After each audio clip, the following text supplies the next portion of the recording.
Film की शुरुआत Ben और लॉरा नाम के एक खुशहाल कपल से होती है। अपनी शादी की सालगिरह को यादगार बनाने के लिए वे अपनी बड़ी नाव लेकर समुद्र की यात्रा पर निकलते हैं। उनका इरादा कुछ दिन पूरी दुनिया से दूर सिर्फ एक दूसरे के साथ बिताने का होता है। शुरुआत में सब कुछ बहुत अच्छा चल रहा होता है। चारों तरफ नीला समुद्र, शांत मौसम और दोनों के बीच प्यार भरा माहौल होता है। सफर के दौरान लॉरा की नजर दूर एक सुंदर और रहस्यमयी द्वीप पर पड़ती है। वह बेन से वहां रुकने की जिद करती है। बेन को उस जगह के बारे में कुछ अजीब महसूस होता है, लेकिन लॉरा को खुश करने के लिए वह मान जाता है। दोनों अपनी बड़ी नाव को समुद्र में छोड़कर एक छोटी रबर की नाव से द्वीप की ओर बढ़ते हैं। द्वीप पर पहुंचने के बाद उन्हें एहसास होता है कि यह जगह उतनी खूबसूरत नहीं है जितनी दूर से दिखाई दे रही थी। वहां कोई इंसान नहीं होता, सिर्फ सन्नाटा और वीरानी होती है। वे एक छोटी झोपड़ी देखते हैं और उम्मीद करते हैं कि शायद कोई वहां रहता हो, लेकिन काफी खोजने के बाद भी उन्हें कोई नहीं मिलता। द्वीप के अंदर जाने पर उन्हें कुछ पुराने जंग लगे मशीन और वैज्ञानिक उपकरण दिखाई देते हैं, जिससे लगता है कि कई साल पहले यहां कोई रिसर्च स्टेशन रहा होगा। कुछ देर बाद बेन को महसूस होता है कि मौसम अचानक बहुत तेजी से बदल रहा है। आसमान काला पड़ने लगता है और तूफान आने के संकेत दिखाई देने लगते हैं। दोनों जल्दी जल्दी अपनी छोटी नाव की तरफ भागते हैं ताकि बड़ी नाव तक पहुंच सकें, लेकिन इससे पहले ही भयंकर तूफान आ जाता है। विशाल लहरें उनकी छोटी नाव को पलट देती हैं और दोनों समुद्र में गिर जाते हैं। किसी तरह अपनी जान बचाकर वे वापस द्वीप तक तैरकर पहुंचते हैं। पूरी रात वे ठंड और डर में एक छोटी आग जलाकर बिताते हैं। अगली सुबह जब वे समुद्र की तरफ देखते हैं तो उनकी बड़ी नाव गायब होती है। तूफान उसे बहाकर ले गया होता है। अब वे पूरी तरह उस सुनसान द्वीप पर फंस चुके होते हैं। शुरुआत में दोनों उम्मीद करते हैं कि कोई जहाज उन्हें देख लेगा, लेकिन ऐसा नहीं होता। वे द्वीप के सबसे ऊंचे स्थान पर चढ़कर चारों तरफ देखते हैं, मगर दूर दूर तक कोई नहीं दिखता। उनके पास मौजूद छोटी नाव में भी बहुत कम ईंधन बचा होता है, इसलिए उससे बच निकलना लगभग नामुमकिन लगता है। अब उनकी सबसे बड़ी समस्या भूख और प्यास बन जाती है। कई दिनों की तलाश के बाद उन्हें मीठे पानी का एक प्राकृतिक झरना मिल जाता है। यह उनके लिए किसी चमत्कार से कम नहीं होता। वे पानी पीते हैं और राहत महसूस करते हैं, लेकिन खाने के लिए उनके पास कुछ नहीं होता। कई रातों तक उन्हें सिर्फ पत्ते और जंगली पौधे खाकर गुजारा करना पड़ता है। मदद पाने की उम्मीद में वे जमीन पर बड़े बड़े अक्षरों में SOS लिखते हैं ताकि ऊपर से गुजरने वाला कोई जहाज या विमान उसे देख सके। दिन हफ्तों में बदलने लगते हैं, लेकिन कोई मदद नहीं आती। दोनों पुराने मशीनों और टूटे सामान से एक छोटा आश्रय बना लेते हैं। धीरे धीरे जीवित रहना ही उनकी दिनचर्या बन जाता है। एक दिन उन्हें द्वीप पर 3 पुरानी कब्रें दिखाई देती हैं। ये देखकर उनके होश उड़ जाते हैं। उन्हें एहसास होता है कि उनसे पहले भी कुछ लोग यहां फंसे थे और शायद कभी बच नहीं पाए। लॉरा का मन टूटने लगता है, लेकिन बेन उसे हिम्मत देता रहता है।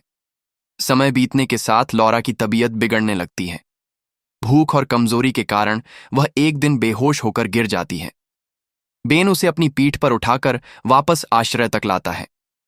अगले दिन लॉरा फैसला करती है कि अब सिर्फ इंतजार करने से काम नहीं चलेगा।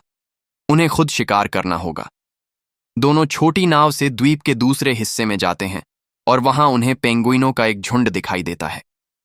लॉरा ने कभी किसी जानवर को नहीं मारा होता, लेकिन अब उनके सामने जिंदा रहने की मजबूरी होती है। आंसुओं के साथ वे एक पेंगुइन का शिकार करते हैं और कई दिनों बाद पहली बार पेट भरकर खाना खाते हैं। इसके बाद कुछ समय तक उनकी जिंदगी थोड़ी आसान हो जाती है। पानी और खाने की समस्या कुछ हद तक हल हो जाती है, लेकिन फिर कई महीनों बाद पेंगुइन अचानक गायब हो जाते हैं। अब उनका मुख्य भोजन स्रोत भी खत्म हो जाता है। एक रात दोनों बहस कर रहे होते हैं कि क्या उन्हें छोटी नाव से द्वीप छोड़ने की कोशिश करनी चाहिए। तभी उन्हें दूर समुद्र में एक जहाज की रोशनी दिखाई देती है। दोनों पूरी ताकत से चिल्लाते हैं, हाथ हिलाते हैं और ध्यान खींचने की कोशिश करते हैं, लेकिन जहाज बहुत दूर होता है। बेन को लगता है कि यह उनकी आखिरी उम्मीद है। वह बचा हुआ सारा ईंधन छोटी नाव में डालता है और जहाज की ओर निकल पड़ता है। लॉरा उसे रोकने की कोशिश करती है, लेकिन वह नहीं मानता। कुछ देर बाद नाव का ईंधन खत्म हो जाता है। जहाज दूर निकल जाता है और समुद्र की लहरें बेन को चट्टानों से टकरा देती हैं। द्वीप पर अकेली बची लॉरा सोचने लगती है कि शायद बेन मर चुका है। लेकिन कई दिनों बाद बेन गंभीर रूप से घायल हालत में वापस लौट आता है। उसका पैर बुरी तरह जख्मी हो चुका होता है। बिना किसी डॉक्टर या दवा के लॉरा खुद उसके घाव सिलती है। दर्द के कारण बेन बेहोश हो जाता है। अगले कई हफ्तों तक लॉरा उसकी देखभाल करती है। वह पानी लाती है, खाना ढूंढती है और उसे जिंदा रखने की पूरी कोशिश करती है। धीरे धीरे बेन ठीक होने लगता है। फिर सर्दियों का मौसम शुरू हो जाता है। तापमान तेजी से गिरने लगता है और पूरा द्वीप बर्फ से ढकने लगता है। लॉरा समझ जाती है कि अगर वे यहीं रहे तो ठंड से मर जाएंगे, इसलिए वह अकेले मदद ढूंढने निकलने का फैसला करती है। कई दिनों तक बर्फ में भटकते हुए वह भूख, ठंड और थकान से लगभग मरने की हालत में पहुंच जाती है। एक समय तो वह बर्फ पर गिर जाती है और हार मानने लगती है, लेकिन उसे याद आता है कि अगर वह हार गई तो बेन भी मर जाएगा। यही सोच उसे फिर खड़ा कर देती है। आखिरकार उसे दूर एक लाल रंग की इमारत दिखाई देती है। पास जाने पर पता चलता है कि वह एक रिसर्च स्टेशन है।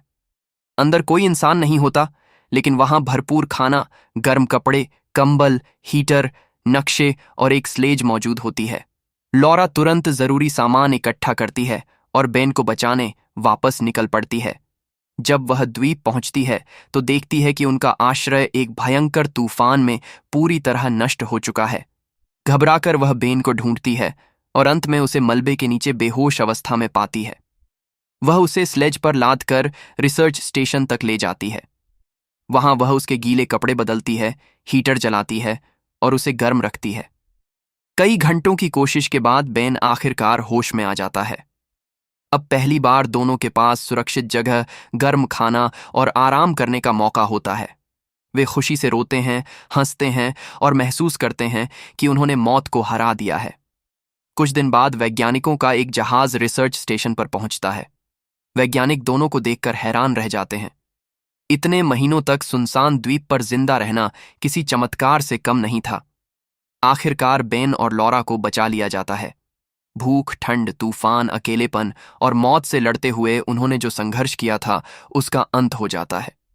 फिल्म इस भावुक संदेश के साथ खत्म होती है कि जब तक उम्मीद और प्यार जिंदा है, तब तक इंसान सबसे कठिन परिस्थितियों में भी हार नहीं मानता।